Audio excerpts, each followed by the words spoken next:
সুন্দরগঞ্জ উপজেলার জাতীয় পার্টির মনোনীত প্রার্থী জনাব ব্যারিস্টার শামীম হায়দার পাটোয়ারির আজকের এই মাঠে নির্বাচনী পথসভা, এটা আমি নির্বাচনী জনসভায় বলতে পারি, পথসভা এত বড় করার সুযোগ নাই। এই সভায় সম্মানিত সভাপতি, এখন বয়সের ভারে অনেকে নুন, তারপরেও আজকে এই নির্বাচনের প্রচারে ওনারা এসেছেন, এর জন্য আমি অনেক কৃতজ্ঞতা জানাচ্ছি। আমি সুন্দরবনবাসীকে আমার পক্ষ থেকে অনেক অনেক প্রাণ ঢালা অভিনন্দন জানাচ্ছি, শুভেচ্ছা জানাচ্ছি। আজকে কিন্তু আমাদের জাতীয় পার্টির চেয়ারম্যান জনাব গোলাম মোহাম্মদ কাদেরের একটা মিটিংয়ে আমার থাকার কথা ছিল। ওই মিটিংটাও আজকে এই বাদ মাগরিব শুরু হয়েছে সদ্য পুষ্করণী ইউনিয়নে, যেহেতু মাননীয় চেয়ারম্যান বললেন তুমি শামীমের ওখানে যাও। শামীম জাতীয় পার্টির জন্য কতটুকু গুরুত্বপূর্ণ আমরা তার এই একটা কথাই বুঝে, তুমি আমার কাছে তোমার দরকার নেই, তুমি শামীমের কাছে যাও। শামীম সেই জায়গায় আছে, আমি মনে করি উনি একটা উজ্জ্বল নক্ষত্র জাতীয় পার্টির রাজনীতির ক্ষেত্রে। ব্যারিস্টার শামীম হায়দার পাটোয়ারি একটা উজ্জ্বল নক্ষত্র।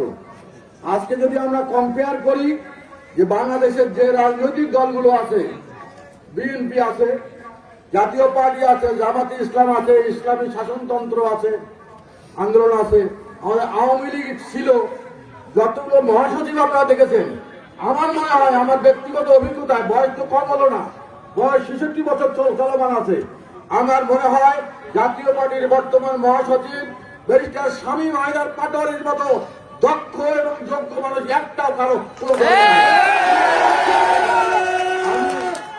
আমি আমার বিবেকের তাড়নায় আজকে এই শামীম হায়দার পাটোয়ারি নির্বাচনী পথসভায় এসেছি।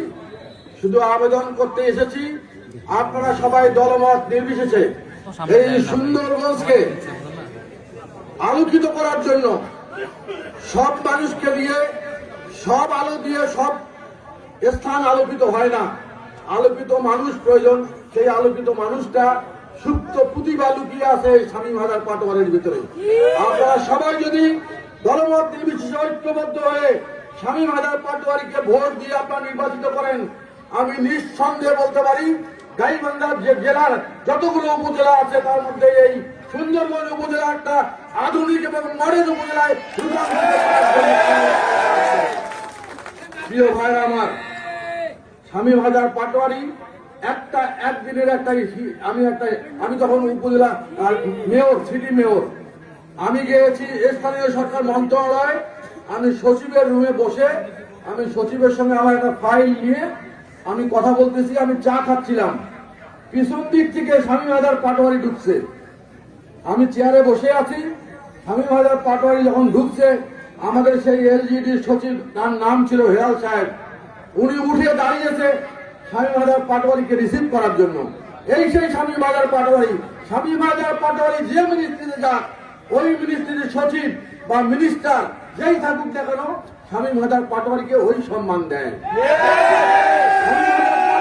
বাংলাদেশের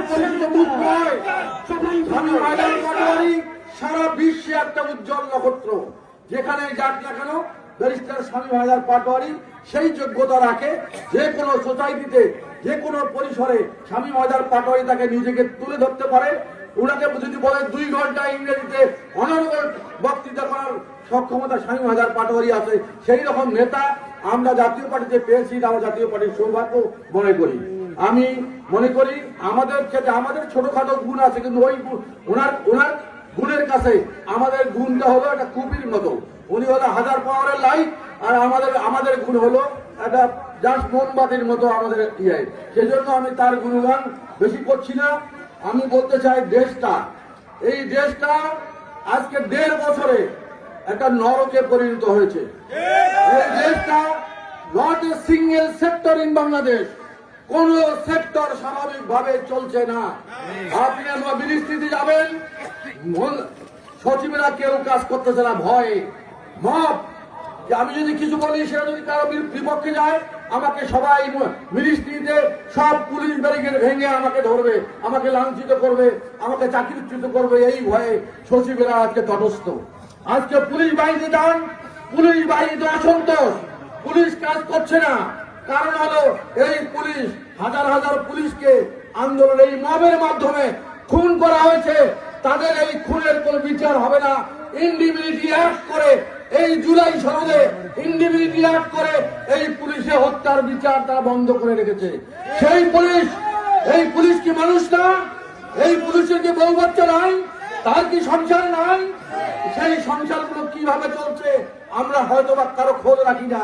আর সেই পুলিশ আবার কিভাবে মন দিয়ে কাজ করবে, দেশের জন্য কাজ করবে, এটা আমাদের বিবেকে এখনো কুড়ায় না। যার কারণে আজকে ঢাকার 20টা ছেলে রাজপথ বন্ধ করছে, 50টা ছেলে রাজপথ বন্ধ করছে, করে আন্দোলন, হাজার হাজার লোক, হাজার হাজার গাড়ি, অ্যাম্বুলেন্স, সব গাড়ি ঘোড়া বন্ধ করে রেখে একটা নৈরাজ্য চলছে, নৈরাজ্যের সৃষ্টি হয়েছে। এই দেশটা আর দেশ নাই। স্বাধীনতার 54 বছরের মধ্যে এই দেশটাকে একদম জাহান্নামের দোরগোড়ায় নিয়ে গেছে এই 1.5 বছরের সময়। ভাইরা আমার, আজকে আমি এখানে স্পষ্ট বলতে চাই, কথা একটা বলতে চাই যে এই দিন নয়, আরো দিন আছে। এই দিনেরই নেব আমরা, সেই দিনেরও কাছে। জাতীয় পার্টিকে পতাকা তলে আপনারা সবাই এসে শামীম হায়দার পাটোয়ারিকে লাঙ্গল প্রতীকে ভোট দিয়ে আমাদের জাতীয় পার্টির শক্তিটাকে আরো ভিত্তিটাকে মজবুত করার জন্য আমি উদ্যত আহ্বান জানাচ্ছি। প্রিয় ভাইরা আমার, পার্লামেন্টে অনেক এমপি থাকে, 350 জন মহিলা এমপি সহ থাকে। কথা বলে কয়জন? একজন দেখবেন যে কথা বলতে বানানে ভুল করতেছে, মাননীয় স্পিকার অমুক সমুক, মাননীয় স্পিকার নাম ভুল করতেছে। এই ধরনের এমপি যায় পার্লামেন্টে। আর শামীম হায়দার পাটোয়ারি যদি পার্লামেন্টে ওঠে, যিনি সংসদ নেতা বা প্রধানমন্ত্রী থাকেন, একদিকে দেখেন শামীম হায়দার পাটোয়ারি কি বলে। আপনারা সেই এমপিকে চুজ করবেন না, কাকে আপনারা ভোট দিয়ে নির্বাচিত করতে চান। আমি মনে করি আমার বিশেষ করে সুন্দরগঞ্জ উপজেলাবাসীকে আমার কাছে অনুরোধ যে একজন যোগ্য মানুষকে সংসদে পাঠান। আপনাদের যে লিগ্যাল ডিমান্ড, যে এই সমস্যা সংকুল, এই সুন্দরগঞ্জের মানুষ অনেক সমস্যা আছে, এই সমস্যাগুলো নিরসন করার জন্য বলিষ্ঠ ভূমিকা রাখতে পারে একমাত্র শামীম হায়দার পাটোয়ারি। ইনি একটা নেতা, যাকে নেতা বলা যায়। আর থাকবে হয়তো বা কেউ 11 নম্বর বেঞ্চে চুপ করে থাকবে। একবার মাননীয় মাননীয় স্পিকার কথা বলতে বলতে আপনার সময় শেষ, আপনি বসেন, এই কথাই বলবে স্পিকার। এই জন্য আমি বলি একজন যোগ্য মানুষকে পাঠান। আর একটা কথা ভোগ করতেছি, কোথায় আওয়ামী লীগের একটা মাঠ পর্যায়ের কোথায় একটা কর্মী, তার নামও নাই, কোনদিন মিছিলও করে নাই, আপনারা খুঁজতেছেন ওই লোকটাকে ধরার জন্য আপনারা ব্যতিব্যস্ত। এখান থেকে বন্ধ রাখেন, এটা বন্ধ করেন।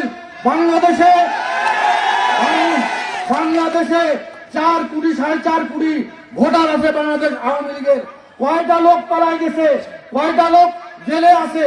সর্বসাকুল্যে না 50,000, না 1 লাখ, না 2 লাখ, আরো 4 কোটি লোক কিন্তু মাঠ পর্যায়ে আওয়ামী লীগের লোকেরা আছে। আমি মনে করি তাদেরকে যদি আপনারা চান যে হ্যাঁ ওই রোহিঙ্গা ক্যাম্প করবেন, রোহিঙ্গা ক্যাম্পে শিফট করেন, তাহলে তাদেরকে ধরে নিয়ে সবাইকে নিয়ে যে রোহিঙ্গা ক্যাম্পে রাখেন।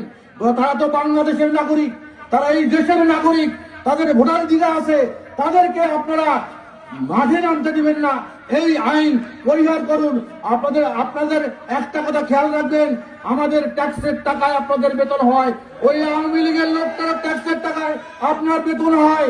এই আপনাদের কাছে যদি ন্যায় বিচার বিঘ্নিত হয়, আল্লাহর কাছে, আপনার বিবেকের কাছে প্রশ্ন রেখে গেলাম, ওই আল্লাহর কাছে আপনাদের একদিন এই অপকর্মের জন্য আপনাদেরকে জবাবদিহি করতে হবে। এটা আমি বলতে চাই।